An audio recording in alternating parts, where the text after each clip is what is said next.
What is one of the biggest lessons you have learned in dating compared to when you were a lot younger? Fuck, Oh, that's a big dude, question.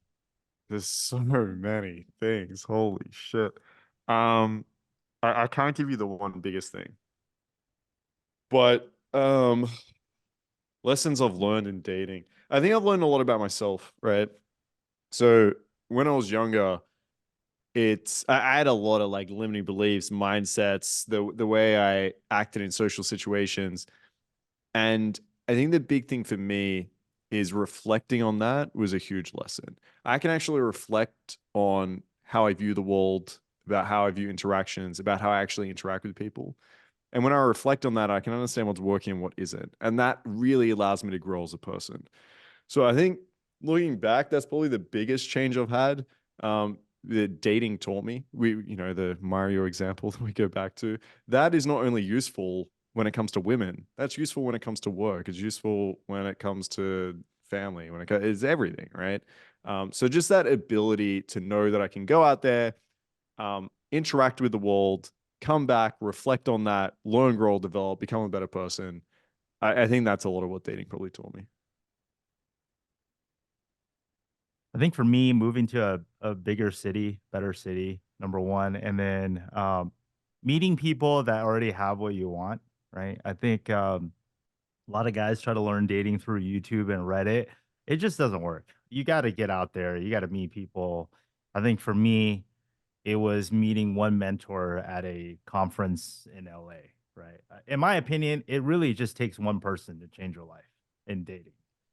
And if you can't find a mentor or you don't have the money or the capital means, see if you can work in exchange. That's what I did. I didn't have money at the time. I was making okay money. I was an engineer, but I wasn't like balling out of control. So I basically just exchanged time, energy, was another dating coach's assistant in exchange for learning lessons. But if you can find your way to get into a house with somebody who's good with women, and if you move to a city that has over maybe 1 or 2 million people that has decent nightlife, that's, I mean, that's probably 80% of the equation, right? I think a lot of guys um, ask very low tier questions that don't really have a big impact on your life, right? So I would say ask like the big life changing questions, the life changing trajectory, altering questions, right? Like where do I move? Who do I live with? Who do I hang out with? Uh, and that's like a big part of.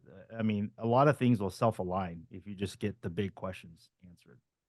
Mm. And if you're not like consciously aware of these things, like uh best friends of mine, for example, even a female best friend, who did she live with? She lived with fucking losers who were doing drugs. How was her life? It fucking sucks.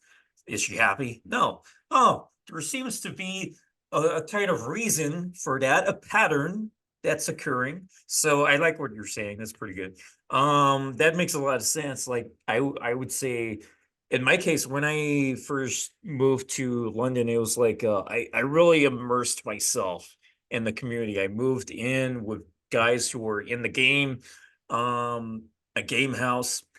We were dedicated to these kinds of things. We're on the same fucking mission. I didn't move into some fucking random place with some stinky weirdos who do fucking drugs. Like, luckily, that didn't happen until later. No, just fucking kidding. Um, no, seriously though, we did have a fucking sketchy guy fucking move in. No, I'm not gonna fucking talk about it. He watches the fucking videos. Actually, fuck. Cut that out. Uh, Goddamn, he's gonna be fucking stalking me again for the next few years. Cut. Um, Great. Better if I don't fucking say anything. Best thing you could do is just fucking immerse yourself. Like at Game Global, we built fucking 310 cities around the fucking world. And it's funny, I always see these guys ask, like Mike was saying, ask the right fucking questions. Guys come in and they say, is this group alive? Is this group active? Don't ask about the group. Ask what's going on. Ask what people are up to, what lessons they have learned recently. Ask who's taking fucking action. Not anyone alive. Hey, hello. Don't be fucking useless. Ask the right fucking questions, immerse yourself, and actually make use of it. There's so many guys who are just completely unaware of the resources they fucking have, the access that they fucking have to utilize those tools. And instead of just being a fucking weirdo in the chat, just watching everything and commenting weird shit on the internet. This is here for you to take action. And you can inspire yourselves very easily. So the best thing I fucking did was put myself right at the fucking center of what was going on so I could learn from so many fucking people. I have literally winged with hundreds or even fucking thousands of people back in the fucking day. I met so many fucking people from the events, and that excelled my learning much more than anything else. You compare that to like watching a few fucking videos on YouTube. Big fucking difference. So that's all I can say. Any other comments on this? Yeah, you see a lot of people coming into Vegas organically. You know, they'll go out. I see this where they go out. You know, they'll come on vacation to Vegas. They'll go out for 2 weeks. They meet a couple of cool guys, naturally become wings, and then ultimately, you know, I don't know. A lot of my clients they have remote jobs, etc., and then they just form their own like, you know, little game houses. End up moving to Vegas, and they just completely change within 3 to 6 months. It really doesn't take a lot to get pretty. If you know what you're doing and you're consistent, it doesn't take that long to get good at game. Um, I see these guys are perpetually like in game for 7, 8, 9, 10 years, and they're still bad. It's like, dude, if you haven't gotten good in 10 years, you're doing something wrong. In my opinion, if you're in the right environment, you can make monumental changes in 6 months.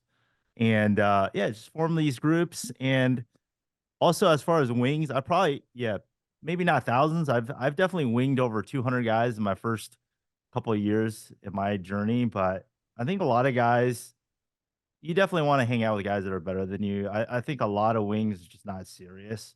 And just like some of your former friends, if they're not being consistent, they're not working on themselves, you're gonna have to like drop them. And I think definitely having quality over quantity is what matters. Just one or two solid wings, one solid mentor, easily change your life. Yeah, I guess it depends how you see wings. Like I always just saw it as I don't know if wing's the right word for what I would describe a wing as, but I think it's nice to just have a group of people to go out with you. Like I would have we had a group chat back when I was going out of like 30 guys or something, and 90% of them were awful at game. We get to the club, wouldn't approach, but it didn't matter. Like as long as I had someone being like, "Yo, we're going out tonight," I'm like, "Yep, let's do it." I'll meet them, we'll have a chat, and I'm like, all right, you're not going to do your thing, but I will. And at least it was a nice way to feel like you had friends or people at the club. It was a good motivation to go out. But I agree. If you're actually going to be like winging with someone, then ideally find someone like, yeah, better than you and that can actually push you and help you out. But otherwise, like for most guys, I think it's really hard to find. So even if you just find someone that can just be like, yo, let's go out tonight, cool. Just that motivation, I think is good. Definitely.